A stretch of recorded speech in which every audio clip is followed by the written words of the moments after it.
মোহাম্মদ শামি কেনই বা টিম ইন্ডিয়াতে ফিরছেন না? কিন্তু মোহাম্মদ শামি তো ফিট আছেন। শামি রঞ্জি ট্রফি খেলেছেন, শামি সৈয়দ মুস্তফা ট্রফি খেলেছেন। বর্তমানে মোহাম্মদ শামি বিজয় হাজারে ট্রফির জন্যও সিলেকশন হয়েছেন। কিন্তু যখন প্রশ্নটা আসে ইন্ডিয়ার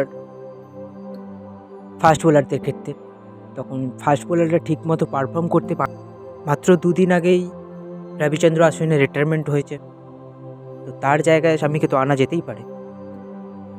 কিন্তু রোহিত শর্মা বলছেন শামির লেগ ইঞ্জুরি আছে, তার জন্য তাকে আনা হচ্ছে না। তো 200% ফিট শামি চাই। তো মোহাম্মদ শামি যদি ফিট নাই হয়, তো ডোমেস্টিক ক্রিকেট কিভাবে খেলছে?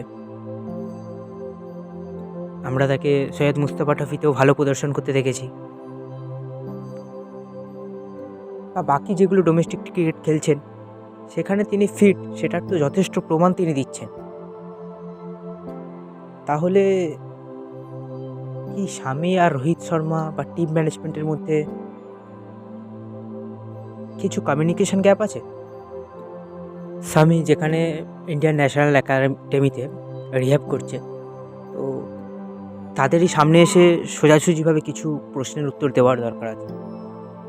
শামি সত্যিই কি ফিট না আনফিট? তো যদি আনফিট হয়, তাহলে সে ডোমেস্টিক ক্রিকেটগুলো খেলছে কিভাবে?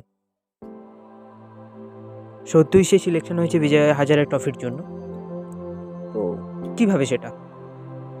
তাহলে কি সমস্যাটা মোহাম্মদ শামির সাথে রোহিত শর্মার, বা টিম ম্যানেজমেন্টের সঙ্গে মোহাম্মদ শামির, নাকি কোচের সাথে? সেটা তো ক্ল্যারিফিকেশন দেওয়া দরকার আছে অবশ্যই, কারণ সোশ্যাল মিডিয়ায় এই প্রশ্নগুলো আসছে, বারবার ঘুরে ফিরে আসছে। বর্তমান সময়ে ইন্ডিয়া টিমের কাছে এক্সপিরিয়েন্স ফাস্ট বোলারের দরকার আছে যথেষ্ট। শামি একজন যথেষ্ট ভালো বোলার, এক্সপিরিয়েন্সও আছে তার মধ্যে, এবং রোহিত শর্মা আর মোহাম্মদ শামি অনেক ম্যাচ জিতিয়েছে দুজন একসাথে। তো সেই জায়গায় বর্ডার গাভাস্কার ট্রফিতে শামিকে না আনার কারণ শুধুমাত্র কি তার হাঁটুর চোট? প্রশ্নটা অনেক ক্রিকেট প্রেমীর মনেই ঘুরছে। প্রশ্নটা ঘোরার যথেষ্ট কারণও আছে যদিও, যেটা আগেই বলেছি। যদি হাঁটুর চোটই হয়, সে ডোমেস্টিক ক্রিকেট খেলছে কিভাবে? ব্যাপারটা ঠিক এইরকম নয় তো, যেরকম রবিচন্দ্র অশ্বিনের বাবা বলে ফেলেছিলেন তার ছেলেকে রিটায়ারমেন্ট নিতে বাধ্য করা হয়েছে।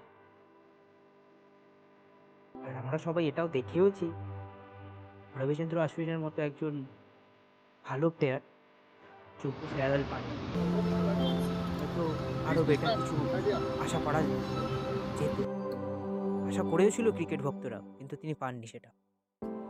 তো যাই, শোটা আপনাদের কাছে রইল।